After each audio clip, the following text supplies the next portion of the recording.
beekamtii barbaada olii gadhamahuun dhukkubaa akka malee hamaati. Zamana kana keessa ilmi namaa beekamtii barbaada waan hin goone takka illeehuu hin qabu. Gariin haadha sooshaal miidiyaa irra fidee isiillee xiqqeessee ifillee xiqqeessee safuu hawaasaa cabsa.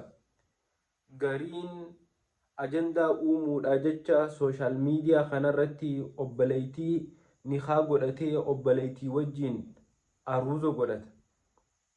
Gariin ammoo dubartoota nama atteenshiina ifitti as harkisuuf jecha akka rabbiin hin barbaanne hundaahuu sooshaal miidiyaa kanarraa tahani. Beekamtii barbaada akhiraa dhabu jirra. Beekamtii barbaada rabbii wajjiin wal lolu jirra.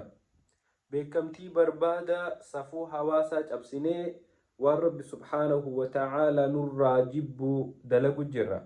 Obboleessa kiyya obboleettii tiyya hanga feete beekamtii barbaada cinqattus yoo rabbiin sin beekamsiisne wanni ati beekamtu hin jirtu. Hanga feete waan rabbi subhaanahu wa ta'aalaa jibbu dalaydee addunyaa tanarratti beekamtullee addunyaa tanarra waaruuf hin teessu.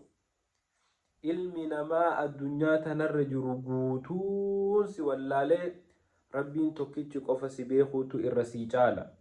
Ilmi namaa addunyaa tanarra jiru hunda si beekee ati beekamaa nama akka malee hariifaa taatee addunyaa tanarratti mul'achuurra asirratti wallaalamtee rabbi biratti guyyaa akhiraa san nama cibaadaan beekame, nama salaataan beekame, nama soomanaan beekame tahuutu irra siif jira.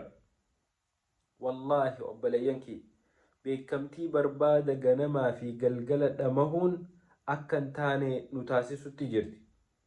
Wantoonni dubartoonni keenya sooshaal miidiyaa irra bahanii godhan keessaafuu musiibaa tiktaak keessatti uumamtu hunda wanni achiin nama gahe beekamtii barbaada nama maraache, dubartiin safuu darbite, uffata kabajaa darbite, hijaaba darbite, wanti isiin haasoytu hundi waan wal qunnamtii saalaa taate, dhiirtiinis walitti qabamteetuma akka horii namni sooshaal miidiyaa irra bahee shishaa dhugaa, sooshaal miidiyaa irra bahee qama'aa, wanni isaan haasawan wauma qunnamtii saalaa, wanni isaan haasawan wauma gosummaa, wanti isaan haasawan akkamumatti abaluu fi abaluu wal lolchiisna.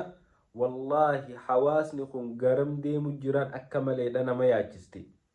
Ummata fuuldurri hawaasa kana isaan hin yaachisne, ummata qiyaamaan isaan hin yaachisne, ummata qabrii seenuu deemu tanarraa dantaa hin qabne, arruma beekamee waan laagaa isaa tanaan jiffatu barbaadu, beekamtii barbaada sadaqatti seene, niin beekama jee booddeen isaa tiktaak irraa sadaqaa kadhachuu taate irra hedduu nama.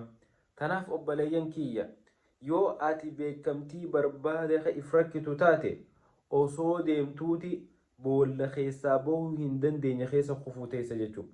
Tanaaf obboleeyyan kiyya beekamtee beekamuu baatte uummata akka jijjiiramni hin jiru. Beekama ajaa'ibaa taate guyyaa boruu rabbi biratti wallaalamaa tahuu kee sodaadhu. Tanaaf obboleeyyan kiyya koottaa beekamuuf jecha akka safuu hawaasaa hin cabsine, koottaa beekamuuf jecha akka rabbii wajjiin wal hin dhabne, akka sunnaa rabbiitirraa hin jallanne. Assalaamu alaikum.